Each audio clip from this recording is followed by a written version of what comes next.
পাখি খেলা দেখো, পানির খেলা দেখো। দেখ পাখি, দেখছো পরিবেশটা কি করে লাইছে? হ্যাঁ, এমন জায়গায় এমন সুন্দর পরিবেশ করে লাইছে। পানি খেলা দেখো, খালি পানি কেমনে কেমনে সুন্দর খেলা করতে আসে। দেখ পাখি,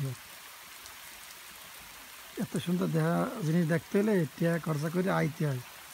বিদেশে আইয়া খালি একখানে বইয়ে থাকলে হইব না, ঠিক আছে? সুন্দর সুন্দর বনম স্থান পরিবেশন আর পরিবেশ দেখতে হইলেও টাকা পয়সা খরচা করে ট্রাভেল করতে হয়।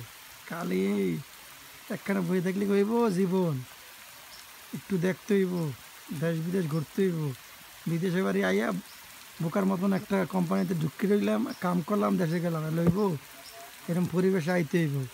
6,000 ফিট উপরে মেঘের লাগে বাড়ি খেয়ে, দেখছো মেঘ এই, আর এর নিচে নিচে কত নিচে যে আমরা কত উপরে, এটা একমাত্র না দেখলে বোঝা যাইব না, ঠিক আছে? আসতেই পারি জীবন, আসো আসো আইসা দেখে যাও এখানে কি অবস্থা।